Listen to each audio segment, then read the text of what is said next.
Thank you very much for tuning in. So, the lack of anesthesia in MAID is ethically outrageous. So, MAID is a medical procedure that ends life.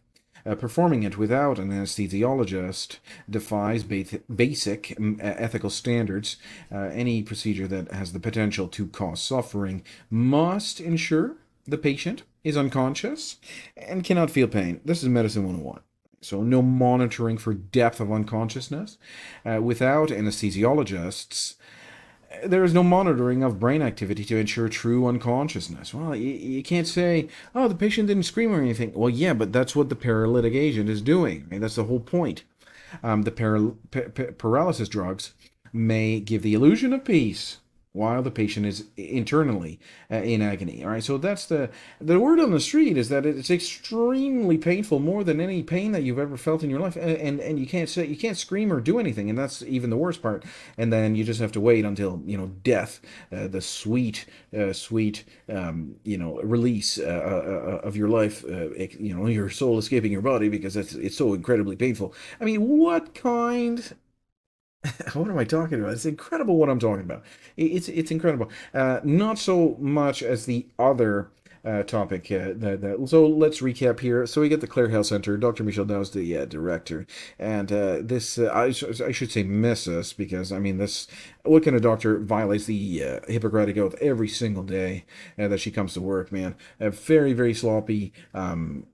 Not a doctor. Man, this kind of thing is just not right. So imagine, right? You're waiting for the sweet release of death because it's so incredibly painful. And how long is it going to take? I mean, it's going to take as long as it takes because you got the paralysis drug, so you can't move, you can't do anything, and maybe at that point you say, "Wow, it's so painful, I changed my mind," but you can't change your mind because the lethal agent. And so the idea is that it burns inside of the veins, and it's so incredibly painful in the lungs.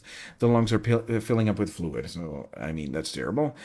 So the patients could be conscious but paralyzed. Muscle relaxants paralyze. They don't induce unconsciousness. A conscious but paralyzed patient is trapped in their body, unable to scream or move as they die. This is horrifying. Even if one case of the, even if, and even, and sorry, and if even one case of this happens, it's one too many. But how do we know? We don't know because why? The patient didn't complain. I bet you if any person were to come back from the death and complain to the physicians and surgeons of Nova Scotia, they'd still deny the case based on some sort of a procedural ground or something like that. Who cares? They're dying anyway. This is inhuman. It's an inhuman argument. Dignity in death matters. This isn't about saving money, it's about doing things right. If someone consents to die, they never consent to die in pain and terror, right? That is the thing. I think it's sold, it's false. You have to have truth in advertising, right? So if you're going to say it's a peaceful and dignified death, all right, and it's not, well, they're lying, and nobody's going to say this is a voice for the voiceless, right? I am being a voice for the voiceless. Medical directors in public health institutions must be held accountable. So Dr. Michelle Dow, as a medical director, or sorry, I should say Mrs. because this is just not right. I'm not going to call her doctor. It's just not right. So Mrs. Michelle Dow, as medical director, owes an explanation for why the Clare Health Center allegedly administers MAID without an anesthesiology oversight. Yeah. If true, this is medical negligence. Public servants must answer for it. And that's the thing. I think they're getting a little bit too comfortable there. Public servants got to be reminded, they are public servants and they are not our overlords and masters. This is a little bit, they're getting a little bit too comfortable. It was cute at first. Okay, they're pretending they're our overlords and masters, but now it's just getting annoying. So vulnerable citizens are being thrown under the bus. All right, these are the most vulnerable of our society. The elderly, the disabled, and the depressed are often the ones requesting MAID. These people deserve the most care, not corner-cutting procedures. It's not about being for or against MAID. Regardless of your position on assisted dying, the method must be medically sound and ethically defensible. This crosses a red line. It's not about ideology, it's about human decency. So anesthesiologists may opt out morally, but their role is still needed. So personal beliefs don't negate medical responsibility. It's a procedure.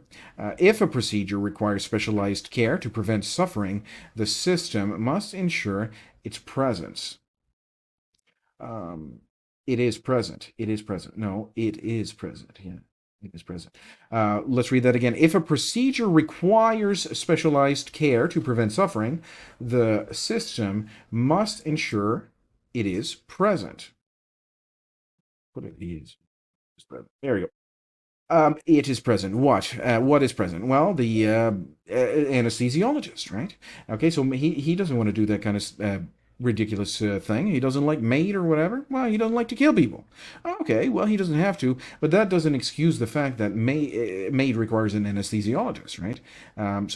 This isn't about transparency, oversight, and justice. This is about transparency, oversight, and justice. Where's the oversight? Where's the transparency? Why are there no reports or audits? The public deserves to know how these procedures are being carried out, and that no one is suffering in silence as they die. This might be happening more than we think. Without transparency or required brain monitoring, there's no way to know how often this happens. How many people have died in agony, completely unable to protest?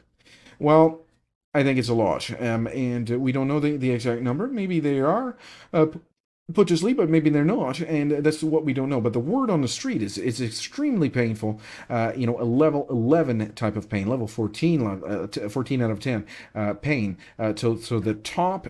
The most amount of pain that you could ever imagine, plus plus more, right? So this is the most extreme amount of pain, which is completely unnecessary, right? If you have an anesthesiologist that could eliminate that, and they're too sloppy and they're not going to do this kind of thing because just because I don't know why. So that's what you should be demanding of your medical professional.